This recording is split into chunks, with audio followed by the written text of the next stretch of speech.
Olá, tudo bem? Meu nome é Regis Valentim, eu sou aluno do Polo de Luiz Gomes e a gente vai falar hoje um pouco sobre eutrofização.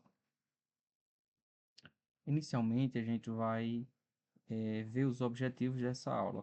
Como objetivo geral, seria demonstrar como a decomposição da matéria orgânica altera a concentração de oxigênio na água e, com isso, interfere no equilíbrio dos ecossistemas aquáticos. Como objetivos específicos, seria demonstrar como o excesso de nutrientes provoca o crescimento descontrolado de águas e cianobactérias que levam à eutrofização de corpos d'água.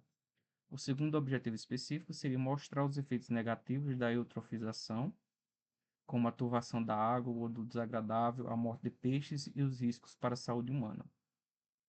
Um terceiro objetivo específico seria conscientizar os alunos sobre a responsabilidade para com o meio ambiente e, por último, ajudar os alunos a compreender as causas e consequências da eutrofização. Inicialmente, a gente precisa entender o que seria eutrofização.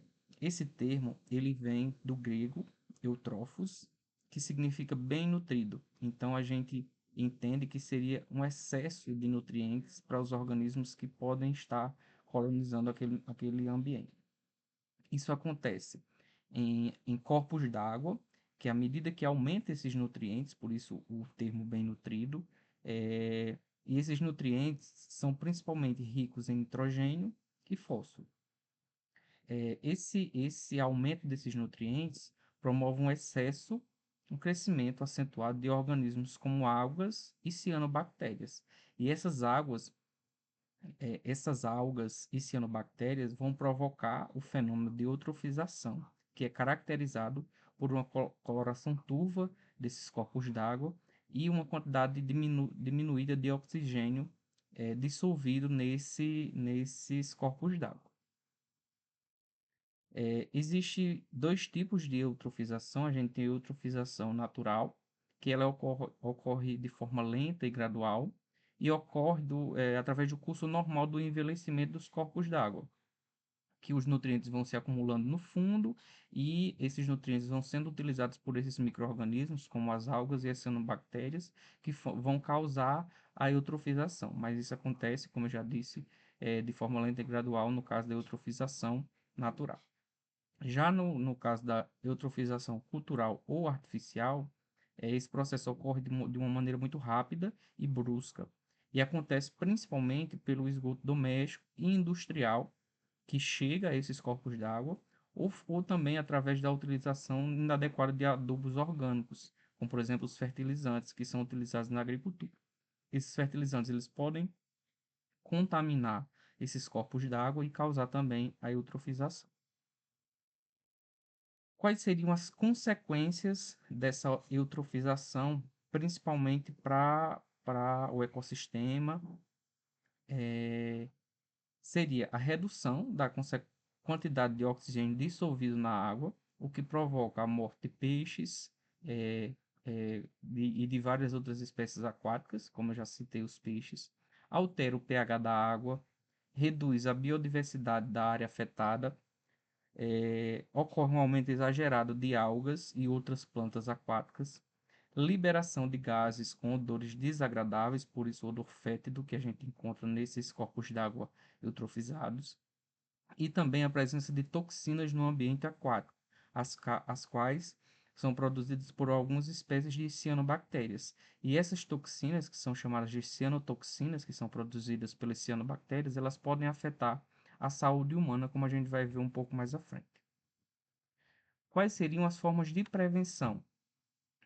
Seria controlar o esgoto urbano, o esgoto doméstico, tratar os efluentes industriais que chegam a esses corpos d'água, diminuir o uso de agrotóxicos e fertilizantes que podem contaminar esses corpos d'água, investir em coleta e tratamento de resíduos, recuperar matas ciliares, que são aquelas matas que estão em torno a esses corpos d'água, aquelas que, vamos dizer, estão nas margens desses corpos d'água, e controlar o uso e a ocupação do solo, evitando a intervenção antrópica próxima às margens desses corpos d'água, sejam rios, açudes, lagos, lagoas, etc.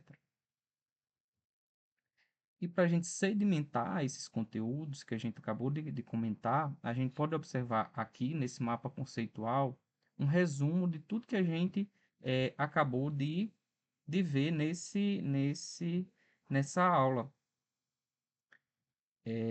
Então, a gente observa, a gente comentou que o esgoto doméstico que cai nesses corpos d'água, alguns adubos orgânicos, como os fertilizantes que são utilizados na agricultura, e o esgoto industrial, eles vão promover um aumento da quantidade de nutrientes que vão ficar disponíveis para alguns micro-organismos. Esses nutrientes eles estão presentes nesse esgoto, nesses adubos e nesses dois tipos de esgoto e no adubo. E principalmente seria o nitrogênio e o fósforo. Esse aumento de nutrientes, da quantidade de nutrientes, principalmente o nitrogênio e o fósforo, faz ocorrer nesses corpos d'água um aumento de micro-organismos, principalmente as algas e cianobactérias. Essas algas e cianobactérias que crescem demasiadamente, elas vão formar uma camada. Esses micro-organismos vão formar uma camada na superfície desses corpos d'água. Essa camada formada por esses micro-organismos vão reduzir a passagem de luz solar para aqueles animais, aquelas plantas que ficam abaixo da superfície e vão impedir também a troca de gases. E essas duas consequências dessa camada formada vão diminuir a taxa de fotossíntese dessas plantas e dessas águas que estão abaixo da superfície da água. Com isso, a partir da morte dessas plantas e algas, acontece uma redução do alimento disponível, por exemplo, o alimento disponível para peixes e outros animais que podem estar abaixo da superfície, e também ocorre uma diminuição, uma redução do oxigênio dissolvido nessa água. Além disso, essa morte de plantas e águas, elas vão também aumentar o número de nutrientes que vão servir para micro-organismos que a gente chama de decompositores aeróbicos. Por quê? À medida que o pouco oxigênio dissolvido que ainda existe nessa água vai ser utilizado por esses decompositores aeróbicos e também esses nutrientes que resultam da morte de plantas e águas também vão ser utilizados por esses decompositores aeróbios.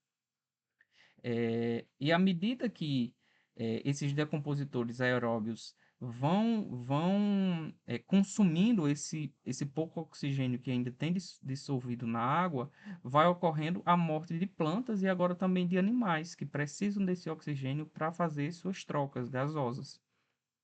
À medida que essas plantas e animais morrem e esse oxigênio dissolvido ele acaba nesse corpo d'água, a gente começa a ter uma predominância maior de decompositores anaeróbicos, aqueles que não utilizam o oxigênio para fazer o seu metabolismo. E à medida que esses decompositores vão consumindo esses nutrientes e não precisam do oxigênio, eles vão liberando algumas espécies de gases, e esses gases vão liberar um odor bastante forte, que é esse característico desses corpos d'água que são eutrofizados.